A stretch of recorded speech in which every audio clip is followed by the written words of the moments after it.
First of all, congratulations to be one of the 3 finalists. Thank you. Welcome back to Winthrop. Thank you very much. I'll give you an opportunity to open up with some open remarks. Basically, each of the counselors that are here are going to ask you 2 questions. And some of our counselors couldn't make it this evening because of previous commitments, ongoing commitments, but I do have some questions from some of the counselors that I'll ask for them. So with that, I'll let you open it up with an open comment. Great.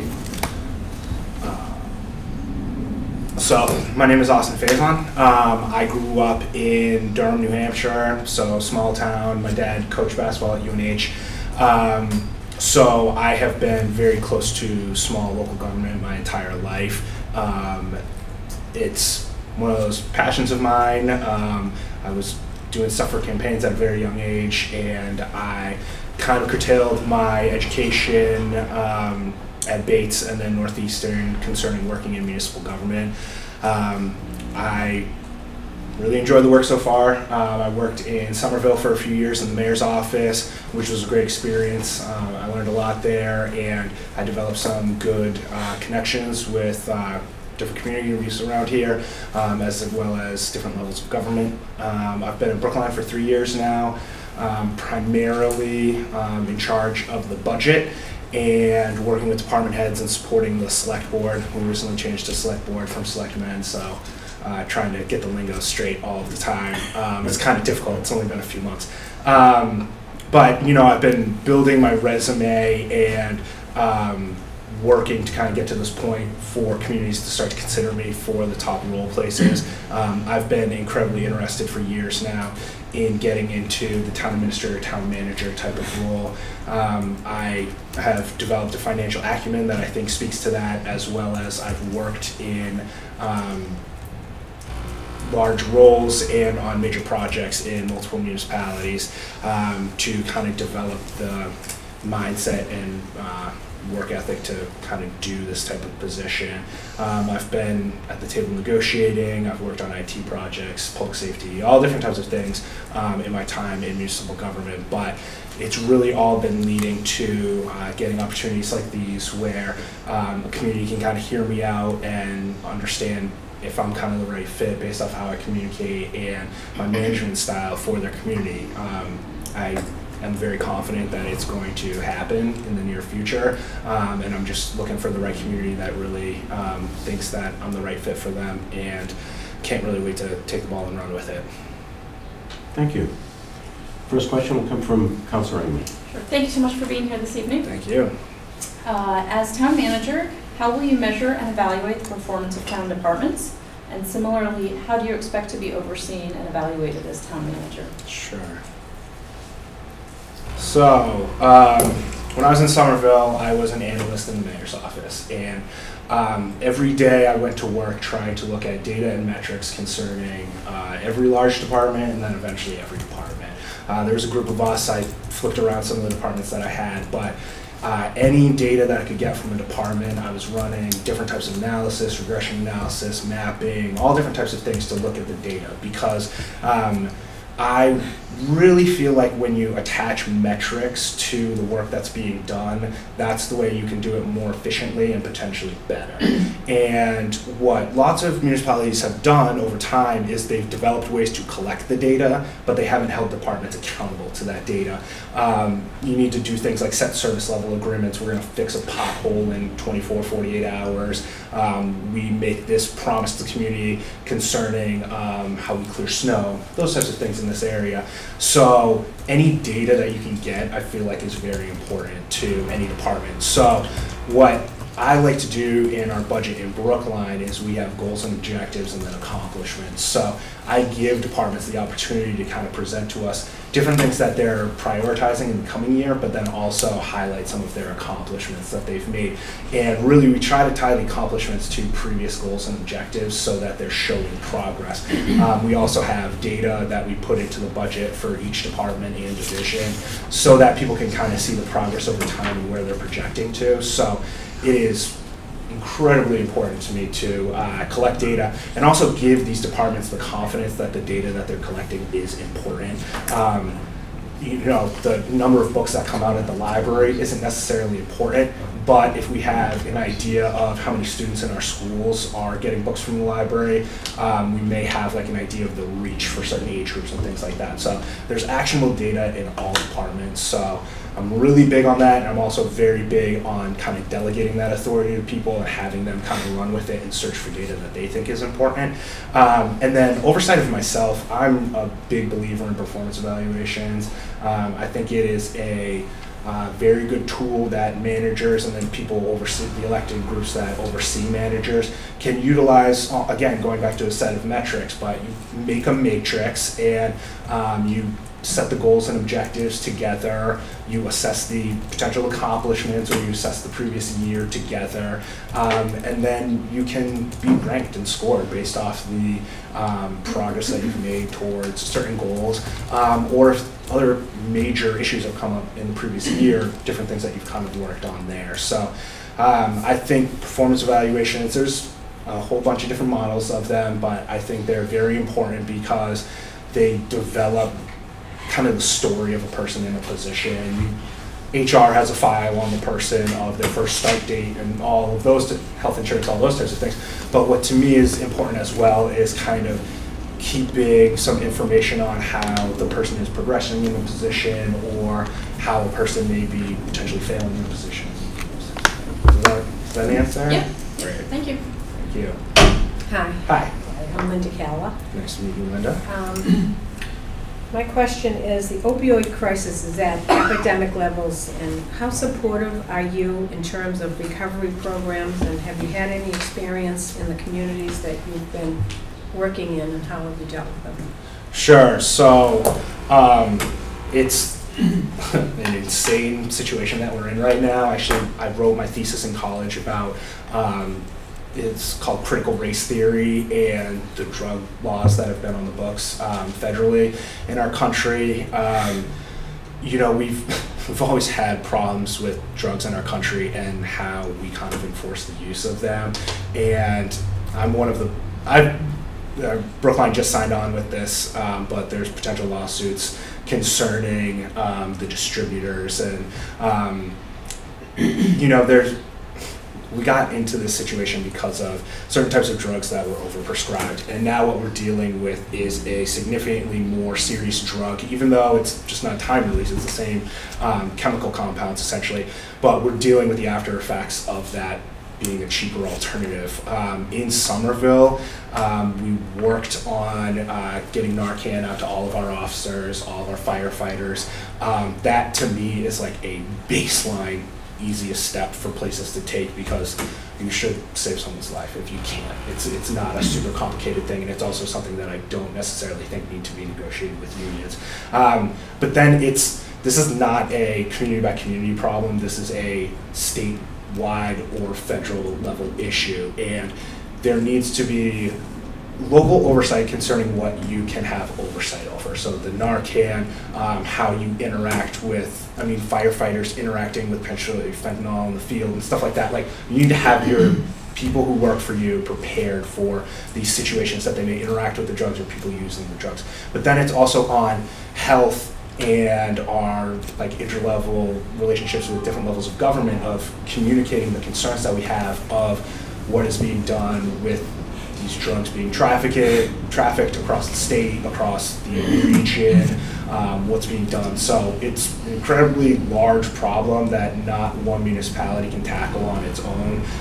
That's one of the reasons why I kind of look at regionalization for some of these efforts, because this is like a huge, huge issue, and people are dying all over the state.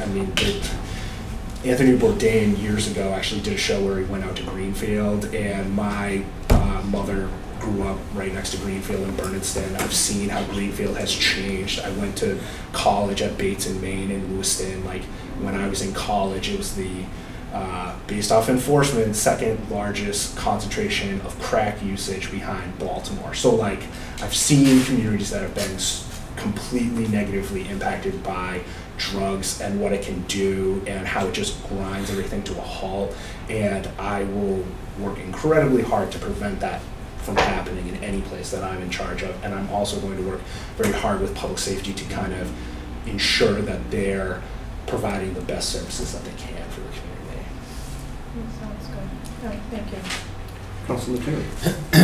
How you doing? Good. Nice to meet you. Nice to meet you as well. So in your role, it might be a little different to answer the question, but obviously, many cities and towns, is that separation of town and schools. Sure. And we've worked for many years to try to bring that together as one town and one school system. And wanted to know what of your past experiences makes you feel knowledgeable and comfortable with working with the schools. I know you're a budget guy, so maybe you can talk a little bit about the Brookline school budget and Sure. how that's dealt with in the other one. Sure. So I'm kind of lucky in Brookline because what was established years ago was a formula called the Town School Partnership. And it's kind of a complex formula based off of new revenue, money from debt exclusion. So like all those types of things, we have a formula to set it up. This percentage goes here, this percentage goes there, break down health insurance between both entities and stuff like that. So it gives the school department a clear understanding early in the fiscal year planning process of here's what it's looking like you're going to be looking at for new growth. And that's what you should be budgeting with. Now, that's difficult in Brookline because we have a exploding school age population. We don't have enough space to school them, and we're frequently in disagreement about where to site an additional school. So we just passed an operating override this year, predominantly for schools over the 3 years, to the tune of $8 million, which will help us with our high school age population, where we're building a new wing, essentially. But it does nothing to help the K through 8 age group. So there's going to be a whole nother override process in that. So what we're trying to do with them, I mean, I'm of the mindset that schools are a department of a town. Everyone can go about it differently, and they can look at the division between towns and schools, but in Brookline, schools are a floor under us, is the school administration. They are right there. We work with them frequently on lots of different things. We don't necessarily see eye to eye on everything, but through that formula, through some memorandum of agreements, through the years and things like that, we've made somewhat of a palatable relationship that we can operate together.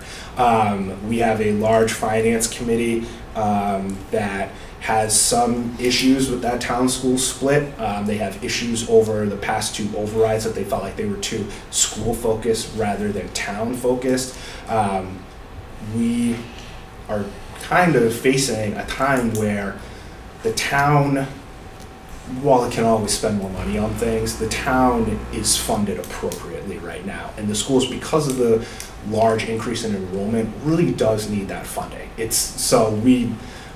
From the inside, we see what they need, and we have an idea of how they're trying to modernize their budget and how they're really trying to look for best practice metrics that they can gauge the school department performance off of, and how this is a ratio of students to a nurse, this is the ratio of students to a teacher who can provide some type of special education help to one student, multiple students, those types of things. So they're looking at the data the right way, I think, but we do have frequent meetings with them about a whole bunch of different things. And I do really feel like, I mean, I tell everyone, you can't say public safety or public works is the biggest department. Like, the schools are the biggest department. They are interacting with the youth of the community. They are taking care of our children all day. I have 2 young kids. I get the importance of schools, and I understand that's what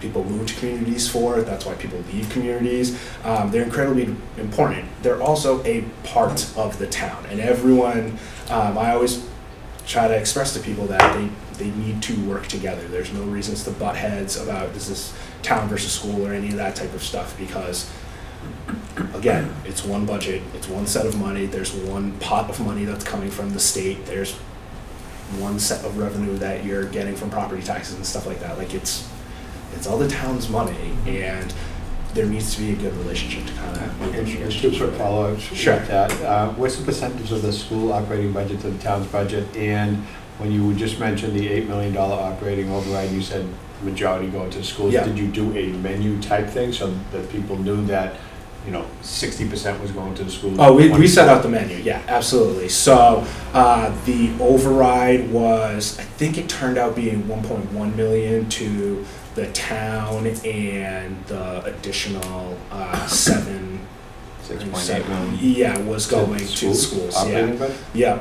So I mean they have a overcrowding issue.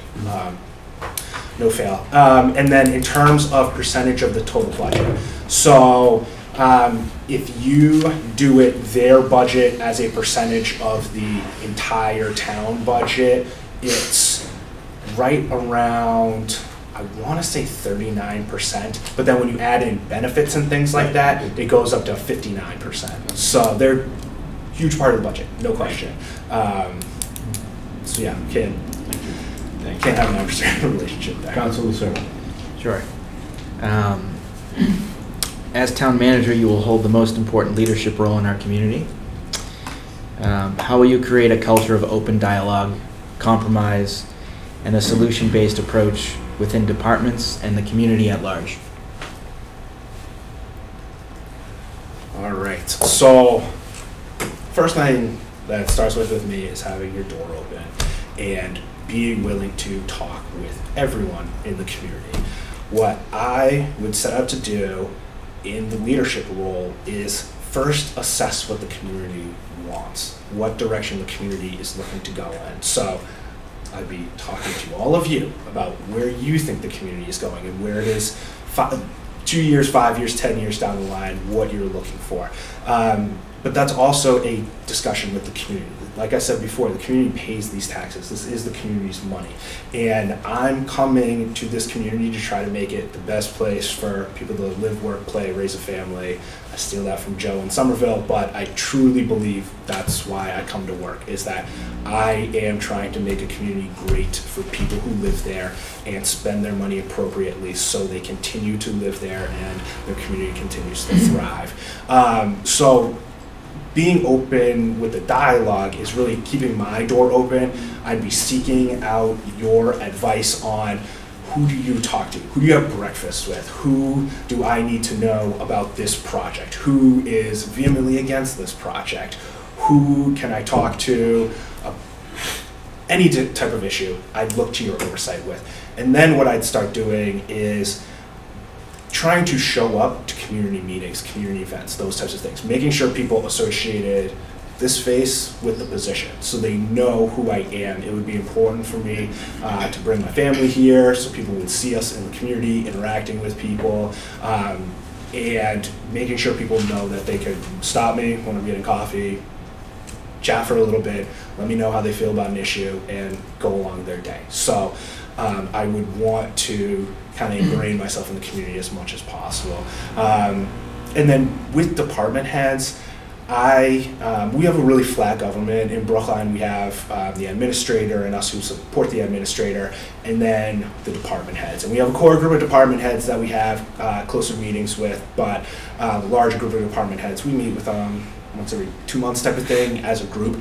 I kind of like to have more active dialogue with department heads. I like to know a little bit more of what's happening on the ground in departments. Everything's cyclical, but public works, especially here in the fall, in the winter, having an idea of what's set up for emergency planning, how we're prepping for different events and things like that, keeping in the know with department heads about those types of things.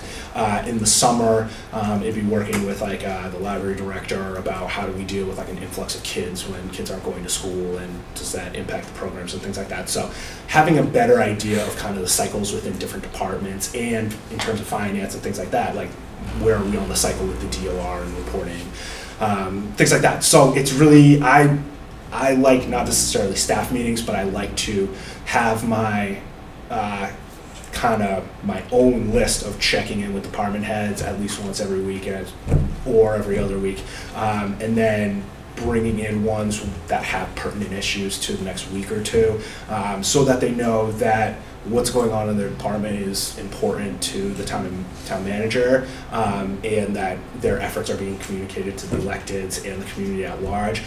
But then also having them feel like they are getting feedback on things that they're struggling with. For example, in Brookline, we're doing a new back-end parking system, and we're really struggling with the oversight over that. And we're kind of the voice of the administration on trying to guide that process forward and making it work for everyone. So, yeah, I mean, I try to be as open as possible. I do this kind of technique called management by walking around, but I like getting up from my desk and talking with people in their own element, talking to them in their own office. I feel like people get more comfortable when you're on their own turf than them coming to you. So as much as I can do that, if I can allocate an hour a day to that, just getting to know the people who work in departments and what's happening in the department, it would be really important to me. And just making sure people knew who I am and that I'm open to talking about it. All right, thank you. Thank you. Councilman Duffy. Thank you, Mr. President. That's a great answer. It dovetails into my, Austin, it dovetails into my question, which is that the position is not an elected position, so it's not really directly accountable to the people. But the people have felt, constituents that I've spoken to have felt that the town manager is somewhat out of touch with their needs, that decisions made by the town manager could affect them and not him, unless he lives in this town. You mentioned that you might consider moving to Winthrop, is that correct? Absolutely. Well, that was my question. And, so you've already submarined that one, so I would ask the next question. Can I talk about the residency requirement? Wait, absolutely, please. So I kind of am of two minds about the residency requirement. I think it is a great idea to have someone get ingrained with the community. I think it's good for people to be able to talk to them, see them out in the community. I think it also takes the pressure off the person in that position a little bit with commuting and things like that. Like I could go home and help my kids with dinner and come back here for a meeting type of thing. That would be a great thing. On the other hand, with the residency requirement, I am also open to the idea that you can somewhat, if you divorce yourself from the community a little bit, you can be a little bit more objective in your decision making. When my kids are in the schools, they're both young, one's 2.5 and one's 4 months. It's not for a little while. But I'm gonna have different opinions of a school department if my kids are going to that school. And I may be holding them to a parent standard rather than a town administrator standard. And so that's where I can see it from both sides, and to me, it's up to the community and what their expectations are, the person what they choose for the position. But I really can see it both ways, and I understand why it's important to some communities, but I understand that personally, I think Boston is missing out with their residency requirement because there is a immense amount of talent that doesn't reside in Boston that are good minds that could help Boston in managing the city, and they're missing out on them because they have a residency requirement. So I'm of both mindsets on it. Thank you. One of our councilors several couldn't make it this evening. I'm going to ask a question that Councilor Conti would like me to ask. And you probably have an idea during this whole process of interviews and so forth. I'm sure you Googled Winthrop and checked the website and checked YouTube and all that. So this is kind of a question of the vision of the town. What is your vision for Winthrop, and what specific values will you help drive towards that vision? Okay.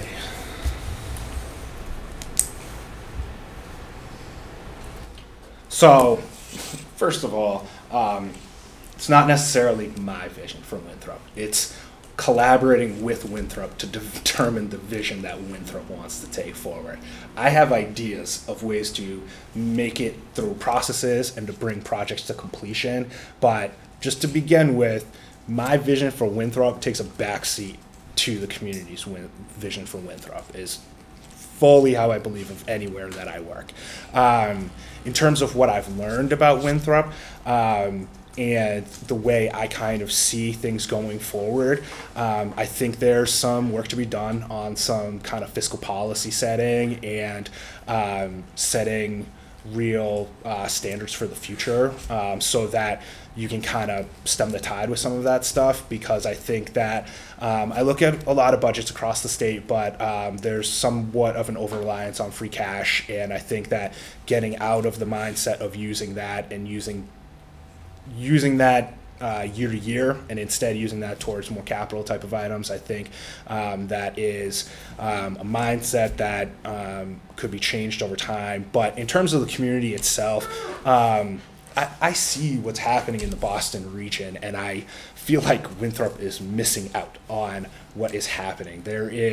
Boston has become an international city over the past 10 years, and I kind of laugh at it because I grew up in New Hampshire, but I'd always kind of make fun of Boston because it's like, oh, Boston really wants to be a city, but Boston's just the small city with the sports teams that I like, and it was always going to be a city with nice colleges and that type of thing.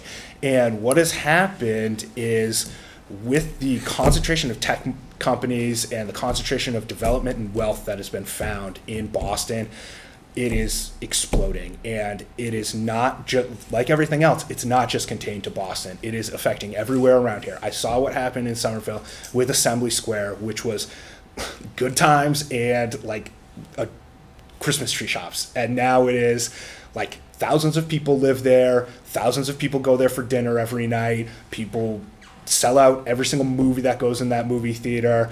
Partners went there. There is a multitude of things that happen in a site that barely could get an IKEA on it. And what is going to happen with the Green Line extension happening there, and there are certain sectors there of building blocks, like census blocks, where the value of properties in the course of 6 months was doubled. I saw it happen. And what can happen to communities in this area with just how much people are willing to pay for where they live in proximity to the city, how much people are willing to pay in rent, what people are paying for services like dry cleaning and restaurants and food delivery and all those types of things.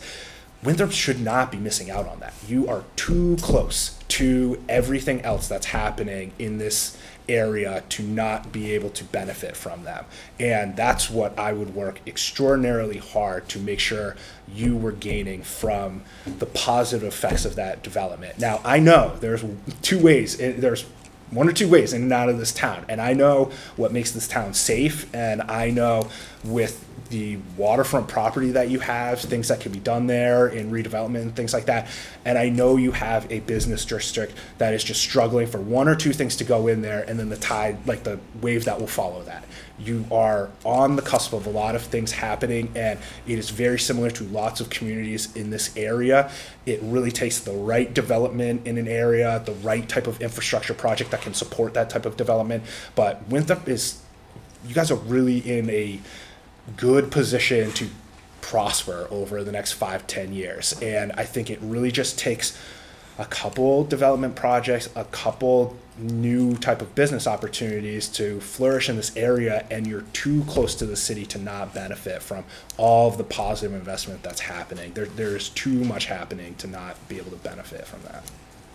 Thank you, Austin. Heather? Winthrop has significant capital needs.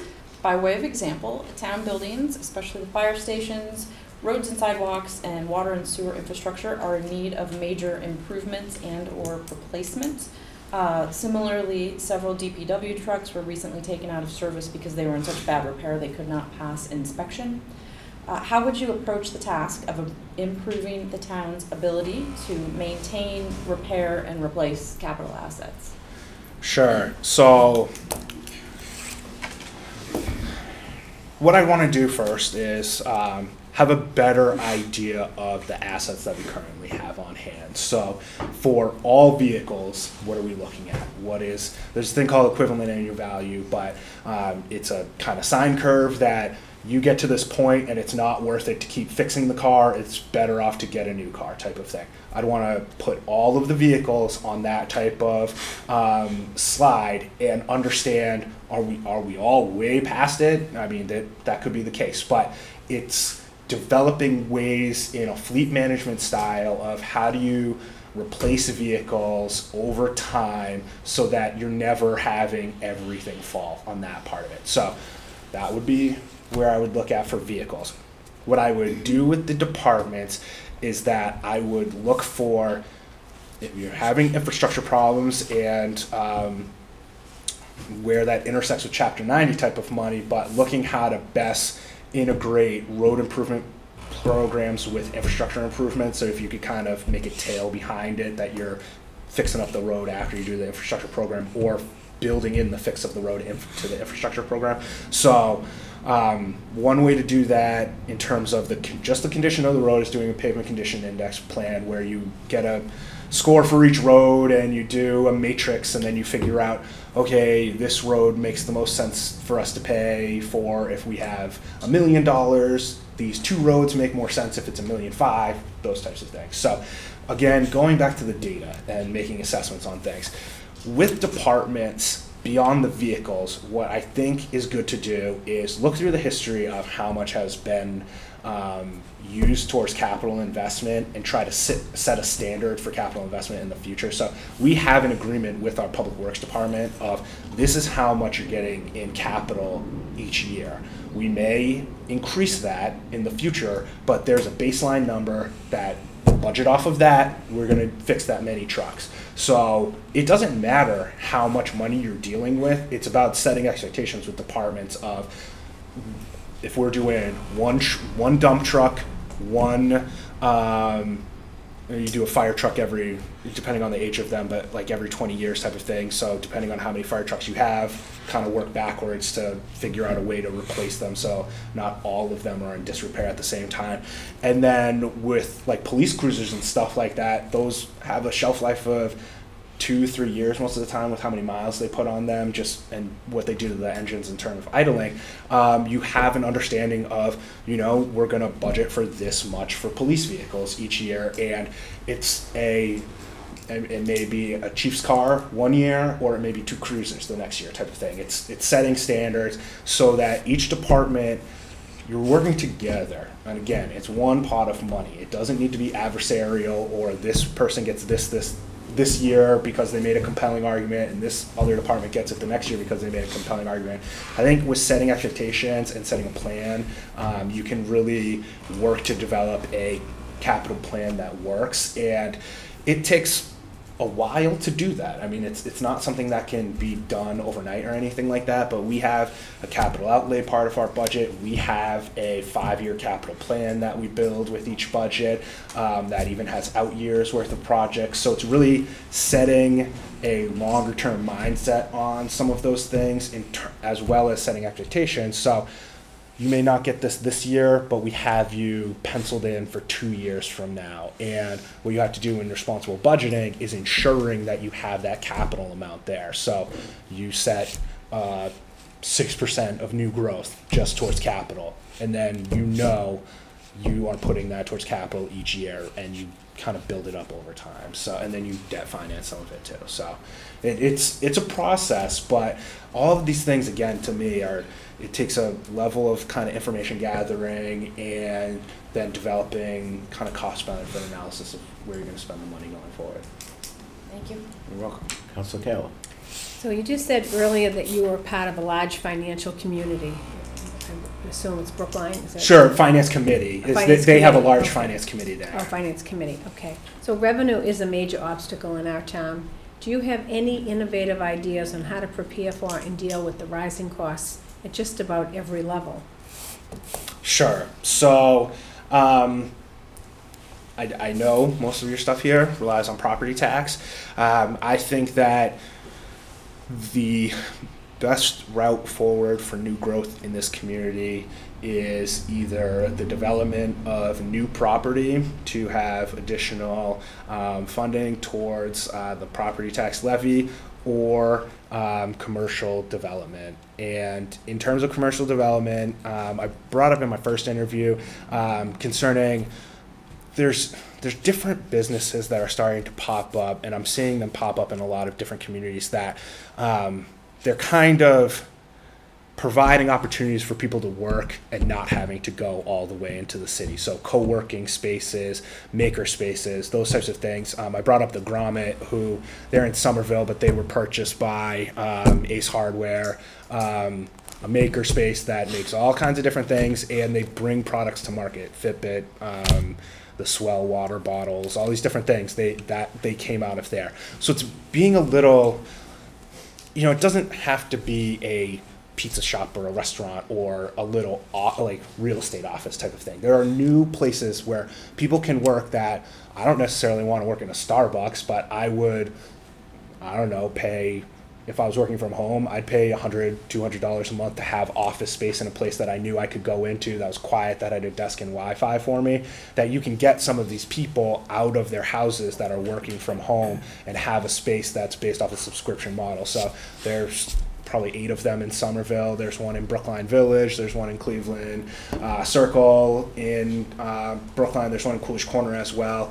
They're popping up everywhere, and it does a good job of giving people the opportunity to not have to commute all the way into the city. So different things like that, and looking for non-traditional businesses, I think could be a way forward. But the way I look at your kind of central business area and a couple other parts of the town that could be developed, I really think if it's a mixed-use development that gives some people the opportunity to live there, but then on the first floor there's restaurants or things like that, I think that it takes just a couple restaurants that are good. It only takes 1 or 2 to then draw people to an area and draw other businesses there to want to get into that same type of foot traffic. And again, with any residential development, you're looking at people who need services. People, even if they're commuting into Boston every day, it doesn't mean they're getting their dry cleaning done there. It doesn't mean they're ordering food from there. It doesn't mean their kids are going to daycare there. They're going to need additional services if there's additional people moving here. So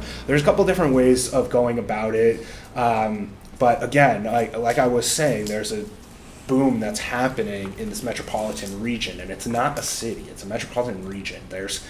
You look at the reach of how far out property values are going up and how far away people are commuting from. There is a wealth of opportunity that it just kind of takes a community finding the right path for them forward, and there are ways to develop new revenue sources going forward, I think.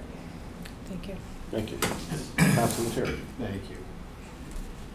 Have you worked with, I know in some respects Brookline is someone like us. They don't have a ton of open space left. It's a lot of redevelopment going on. Have you had any town-owned vacant buildings, old schools, commercial, municipal buildings that had been vacated that needed to be developed? We just went through a school building project where we went through one about 15, 20 years ago, same similar thing, and the city of Brookline's looking at 10 different developments to product. We're looking at one piece of property here, one piece of property there, but it seems to take us a lot of time to develop it. Have you gone through a situation where you've had to develop a municipal property that had been vacant for a while, and how did it work out? I wish we had a vacant building in Brookline that we could drop a school on top of, because if we did, I would have way less meetings and we would be out of this problem. In terms of vacant buildings, I do have experience with them when I was in Somerville. The city owned a few different properties around the town, and they had been previously town offices, things like that. Pieces of property, like there's a building behind the high school that was purchased in the event that area would be developed for the high school type of thing. So we had vacant properties, and we would look at them, and sometimes it's just, if someone wants to put condos in there, how much are they going to pay us to put condos in there? You can look at it that way. Or you can look at it as it's space for the town to reprogram if you need space for community center, those types of things. And it depends on what the community is looking for, but I do have experience with it. I won't say that it's necessarily like in my MO that I've done a ton with it, but I do have experience with it, and I think that it kind of takes a reflection on what the community wants to do with the property. We have properties in Brookline on Lars Anderson, which is a big park that we share. We have houses on there that we can't really do anything with because they're historical houses, and we rent them for practically nothing to people because they just need to be maintained. Like, we need someone in there turning the water on and turning the lights on and stuff and trimming the bushes and stuff. But I mean, we don't necessarily need those houses, and different communities have different ideas with stuff. So it's really assessing and trying to build a consensus. I know not everyone can be on board with every type of solution, but trying to build a majority that has a similar mindset of how to move forward with a piece of property. Thank you. Councilman Lucero. Well, there's been a lot of touching on this subject, and you have the experience from Somerville, and this is one of the things that we hear all the time of, you know, we have new people that come to town and they say, what about this? And then people who've been here forever will say, well, we're not Somerville. We're Cambridge, right? So this is where this is coming from, and maybe you can speak to your own experience here. So it says, for most of Winthrop's history, it's been isolated as a hidden gem. The pressures of a booming Metro Boston economy and housing market have brought many new people, ideas, and opportunities to Winthrop. How will you approach economic development and modernization while honoring Winthrop's traditions? Okay.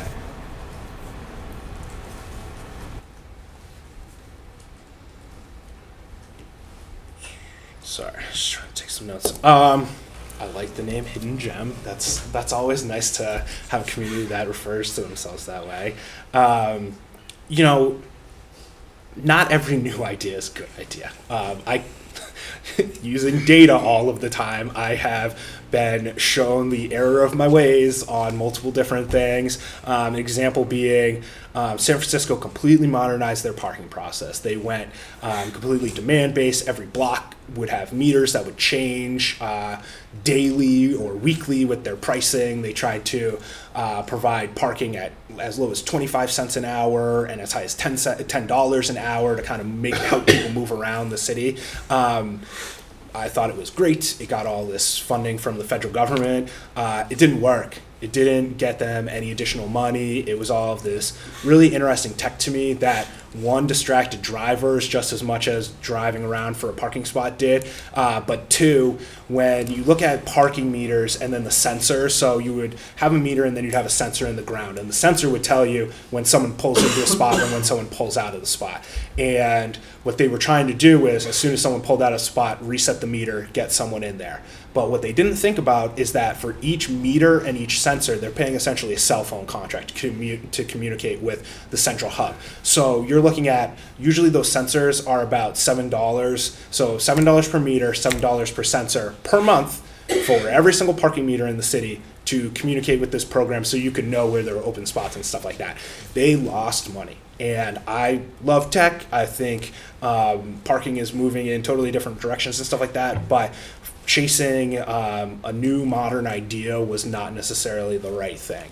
And it's one of those things that I learned a lot about, and I kind of have learned from the folly of their ways and have learned how to give better advice about that kind of topic moving forward. So not every new idea is good. That said, I think that new perspectives on old issues or older processes can always be helpful. I think that lots of communities are dealing with the modernization of the services that they provide. I mean, I brought up the libraries earlier. What is a library now? There's a joke that I saw earlier this year about if you came up with the idea of a library now that you said, I want to get money to buy a bunch of books and house them in one place and people will take them out based off an honor system that the government will run, people would not do that.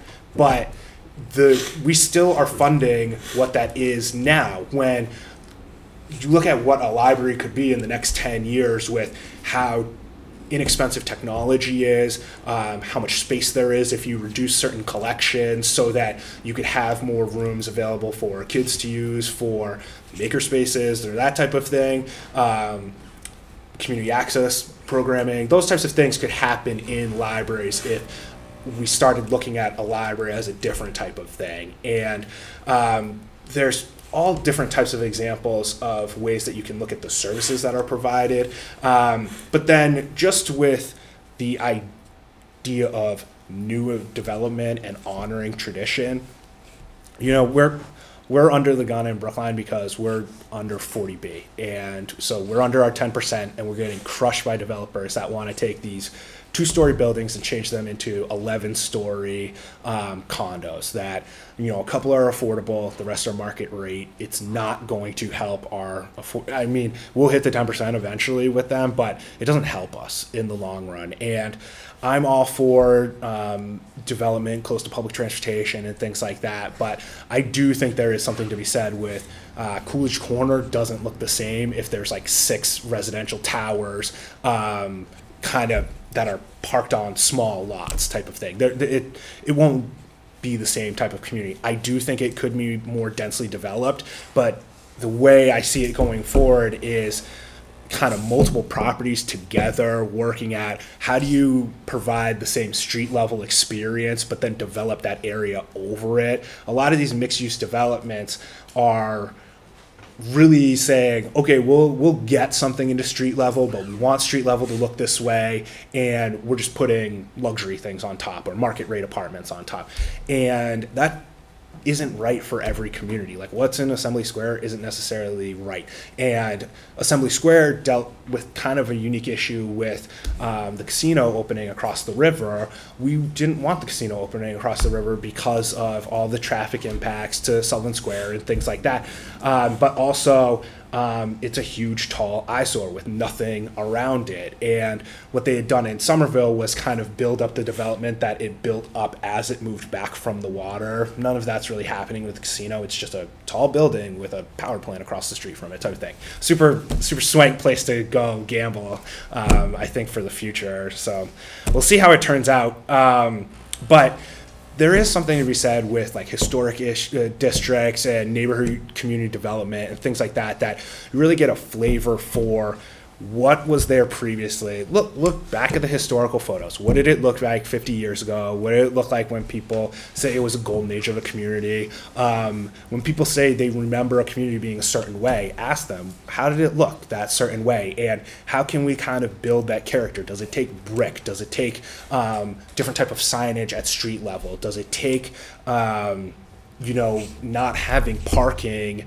on the street in front of the development? Do you want to make them push their parking off street or underground and things like that? It takes kind of, I think it's always kind of a massage, like a balancing act, but you're trying to massage places where developers are looking to make money, but you're trying to make it help your community move forward. And they're going to make their money most of the places around here, but what's really important is ensuring that it fits with the community and it fits with the space and it fits with the height requirements and all those different types of things. So I know it's kind of all over the place with that answer, but I hope I kind of cover what you were looking for. No, I did. Thank you very much.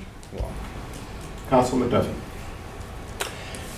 Well, once again, my fellow councilors have done such an excellent job of asking the right questions, and you in turn providing some great answers. And the development is the big issue right now for our town because our budget is tight every single year, and we scrape and try to find money for the schools in particular. So the development and how it's done is important. The person who leads that will be our town manager. And our town manager has to be experienced enough. You mentioned that you've worked with major projects in municipalities, and you've spoken to several of those. You have to represent the people in the sense that you're protecting them. They're protecting their interests, being tough with the developers, but at the same time being accommodating and working with them and bringing them in to do successful projects. And so I'd like you to speak about that a little bit more. sure. So for me, it's getting a seat at the table and being able to communicate on. There's a lot of issues that go into any development. We've been fighting. So Chestnut Hill Realty is a large company. They have places all over Boston, also south of Boston, Dedham, Norwood. I live in one in West Roxbury, and they they wanted something that the neighborhood didn't want. And the neighborhood tried to take them to court about it. They're still in court about it. We, as the town, went to the mat with them trying to come up with a development and zoning changes that would work for everyone involved. We got them to put on an MOU. They were going to pay for a park and maintain it into perpetuity. They were going to gift us land. They were going to cut off access road through development. They were going to push parking away from the roads. They were going to site the development so the houses that were right near the property, they wouldn't see the tallest part of the development, like their sight lines from the two-story parts would block off anything. So we worked hard with this project, and it was, I mean, when we first thought we had it, I told my town administrator I thought it was the biggest thing that he would do in his time in Brookline. Like, it was this is an amazing moment, this is good for Brookline. And then it got voted down at town meeting. Town meeting didn't approve the zoning. That developer is going to build the 40B project that they got originally approved. There's not much we can do with it, and we lose some of those benefits that we thought we were going to bring to the table because that part of the community went to town meeting and got enough votes to block it. So, you know, I've worked on these things, tried to go to the mat for the community that I've worked for. We've been working really hard as of late because we have a medicinal marijuana dispensary right as I was kind of coming on board. They were working on the host community agreement with them, and we got a good deal with the host community agreement. They're going to change to recreational, and we worked very hard with this host community agreement to get every single dime that we could get, and also we're working very hard to document every single penny that we're spending of the town's money, involving enforcement, education, all of the ancillary things that come with that coming into town. But host community agreements, pilot agreements, developer mitigation type of things, all of those things are difficult discussions, but one, the town administrator, town manager needs to be at the table and having the discussion. They need to be one of the key players. I always talk about the key player list, but you bring the individuals into the room and to the table so everyone gets heard. They need to be one of the key players on any development.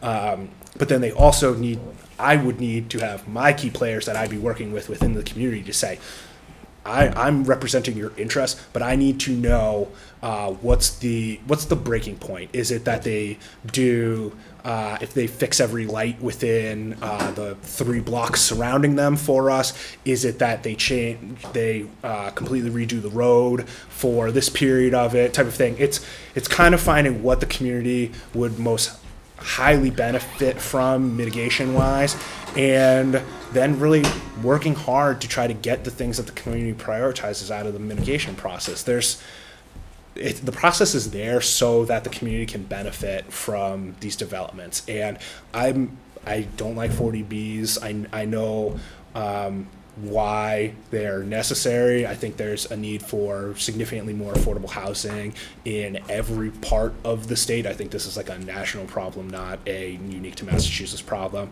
I do think that there are areas that could be more densely developed, and it takes, I mean, I've looked at some of the discussions here about bringing on a planner or something like that. Like, it would, not my expertise, but it's something I'd want to work with a good planner on, whether it's a planner that works here or a planner that's outside. I would want to bounce all of these different ideas off of to best understand where are the best places to benefit the community? Where can we build densest but shortest? Those types of things. Where can we least impact people's sight lines? Where can we build so you're not blocking the sun from someone's backyard for the next 20 years? Like, it's those types of things. And I was a big map person when I was in Somerville, so I built heat maps about all different types of things. So I like getting my hands dirty in GIS and stuff like that, but I also can be presented with information and distill it down pretty quickly and be able to understand, you know, if this is just a place that the community doesn't want a development, you don't develop, like, you stop developers there. They can promise you the world, but if the community doesn't want it, you don't pursue it. And you find areas where the community feels like they can benefit from the project there, especially the mixed-use developments that can bring both businesses and kind of some of the services as well as more housing for our community. Very good. Austin, I'll give you a couple of minutes to wrap up and give us a summation. Sure. So, I mean, kind of tying everything together from the beginning, I'm ready for a job like this, and I'm ready with some.